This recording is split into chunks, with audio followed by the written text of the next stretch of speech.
বাজে সময় পার করছে ইংলিশ প্রিমিয়ার লিগের ক্লাব ম্যানচেস্টার ইউনাইটেড। কিছুদিন আগেই ব্যর্থতার দায়ে তারা বরখাস্ত করে হেড কোচ রুবেন অ্যামোরিমকে। এরপর ব্রাইটনের বিপক্ষে হেরে বাদ পড়ে এফএ কাপ থেকে। সেই রেশ কাটতে না কাটতেই কঠিন চ্যালেঞ্জের মুখে রেড ডেভিল। নগর প্রতিদ্বন্দ্বীদের বিপক্ষে মাঠে নামতে হবে ইউনাইটেডকে।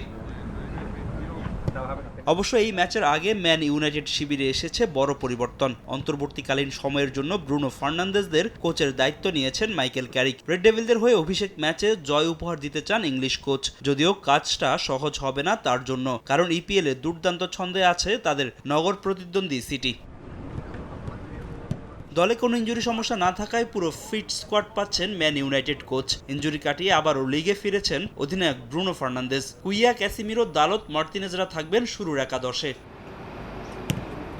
এদিকে লিগে জয় ফিরতে মরিয়া ম্যান সিটি। সবশেষ 3 ম্যাচে ড্র করে ইপিএলের শিরোপার রেইসে আর্সেনালের চেয়ে অনেকটা পিছিয়ে পড়েছে সিটিজেনরা। শিরোপার রেইসে টিকে থাকতে তাই যে কোনো মূল্যে জয় চান পেপ গার্দিওলার শিষ্যরা। এফএ কাপে বড় ব্যবধানের জয়ের পর ইংলিশ লিগ কাপেও দারুণ জয়ে আত্মবিশ্বাসী সিটি ফুটবলাররা। যদিও ইনজুরির কারণে দুশ্চিন্তা বেড়েছে কোচের। একের পর এক ইনজুরিতে নাজেহাল ডিফেন্স লাইন। তবে দুর্দান্ত ছন্দে আছেন সিটির নরওয়েজিয়ান ফরওয়ার্ড আর্লিং হল্যান্ড। আক্রমণ ভাগে গার্দিওলার ভরসা রেইন্ডার্স, ফোডেন, সিলভারা।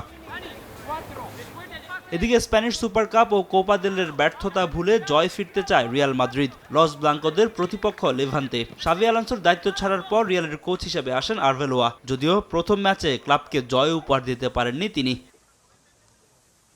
তবে লা লিগায় ঘুরে দাঁড়াতে চায় মাদ্রিদ। টেবিলের শীর্ষে থাকা বার্সেলোনার সঙ্গে পয়েন্ট ব্যবধান কমিয়ে আনাই এখন তাদের মূল লক্ষ্য। যদিও কাজটা সহজ হবে না, রিয়ালকে ছেড়ে কথা বলবে না লেভান্তে। ফাহিম ইসলাম, সময় সংবাদ।